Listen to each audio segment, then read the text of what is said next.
Ladies and gentlemen, The Elder Scrolls Legends is the newest collectible card game on the market. Created by Zenimax Studios, it is a hash of several different card games, taking inspiration from both Hearthstone and Magic the Gathering. It is currently in open beta and can be downloaded and played for free. But before I get into these impressions, I would like to say that in here I will be talking strictly about the technical and gameplay elements of the game. I will not be discussing the story mode as it doesn't have anything to do with how good the game is as an actual card game. With all that out of the way, how does it stand on its own? If we completely avoid comparing it to Hearthstone in particular, the game is fine. It's an okay card game with interactions and abilities we have already seen before. The gameplay is alright, with some variations included to try and break from the traditional card game. But that's pretty much where the positives end. The deck building itself is pretty terrible, to be honest. In Elder Scrolls Legends, there are 5 different colors, along with neutral cards in which to build your 50-card deck. You can choose any 2 combinations of colors to create the deck you want. But that's just it. You can only choose 2. There are no 3, 4, or even 5 color decks. It really feels almost arbitrary to not allow for more customization, as the colors serve no purpose other than to force cards into a classification or theme. In other games, such as Magic the Gathering and Faeria, the different colors actually serve a purpose in the gameplay, as they determine how and what kind of resources are used during the game. In the Elder Scrolls Legends, the only resource is the magicka you gain every turn, the same as Hearthstone. Not having the different colors serve a purpose in the actual gameplay makes it feel like they're only there to just limit the deck building options. The other major problem I have with the deck building is how big the decks are. Being forced to have a 50-card deck while not having the resource cards that normally take up that extra space just makes every deck you make feel flimsy and not focused enough. Let's take a look at Hearthstone, whose decks are made up of 30 cards. The maximum amount of any one card you can have in a deck is 2, meaning of your 30-card deck, you only have about a 7% chance of having one in your opening hand.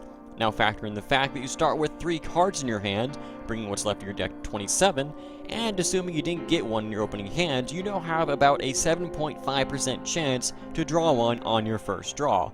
And as the game goes on and you keep drawing, that percentage increases. Now hopefully you've been following along. Let's go back to the Elder Scrolls Legends. The maximum amount of any one card you can have in a deck is 3. With the 50-card deck, that means the chances of having one in your starting hand is about 6%. Then after drawing your starting hand of only 3 cards, the chances of drawing one on your first draw is 6.4%. Now you may be thinking that these numbers are so close to each other that it's negligible, but that 1% can make all the difference in the world between winning and losing. Now of course there are a few other factors that can be taken into account, such as mulligans, but this provides a good basic understanding of the numbers involved. Now let's take a look at the purpose of resource cards inside of decks that are this size. Outside of their obvious purpose of allowing you to play your cards, they concentrate down the amount of non-resource cards into an amount where the deck can be focused into doing one thing. If a deck doesn't need to have resource cards in it, such as Hearthstone, then the deck limit needs to reflect that. Otherwise, you will inevitably be forced to include cards inside of your deck that simply are not as powerful or don't interact with your deck as much as you may want it to. Cards that will essentially be considered dead, or fillers. Simply put, a 50-card deck with no resource cards is way too big, and does nothing but make your deck inconsistent. As far as the abilities and interactions on the actual cards, it's nothing we haven't seen before, just renamed to, I suppose, fit the Elder Scrolls universe. We have Taunt, Lifelink, Haste, Death Touch, Divine Shield, Battlecry, Death Rattle, etc. It's all just renamed. Moving on from that, how does it actually play? Well, on the game board, you are given 2 different lanes in which you can place your creatures. The one on the left is the field lane, and the one on the right is the shadow lane. Creatures placed in the field lane are basically out in the open, while creatures placed in the shadow lane gain cover until your next turn, meaning they cannot be attacked. They can be targeted by spells, but not allowing them to be attacked opens up possibilities for some abuse of the mechanic to happen. If you drop down a giant creature inside of the shadow lane, and your opponent doesn't have a guard creature, the same as Taunt from Hearthstone, or any kill spell to deal with it, then you basically get a free swing at their face next turn, and of course the same is true in reverse. In a game such as this, where attacking creatures directly is a way of dealing with them, The inability to interact with said creatures until they get a free hit at your face is pretty terrible. It's almost as if a deck isn't any good unless a good percentage of those cards consist of ones with guard, even further restricting the freedom of deck building.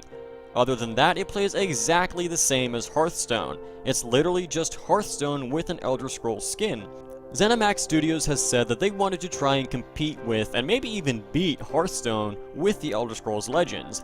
But with what we have here, that's simply not going to happen. It doesn't bring anything groundbreaking to the table, and that the changes they made feel like a really weak, half-assed attempt to make the game stand out.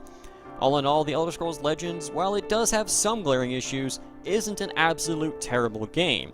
There is some fun to be had, and I'm sure some people will enjoy it, but it's nothing new. If you're bored with Hearthstone, then check it out. It may tickle your fancy. I thank you all for listening. Be sure to hit that like button if you enjoyed the video. Please subscribe to see more quality content. Let me know down in the comments below your thoughts on the game. I'll see you next time. And as always, have a good day.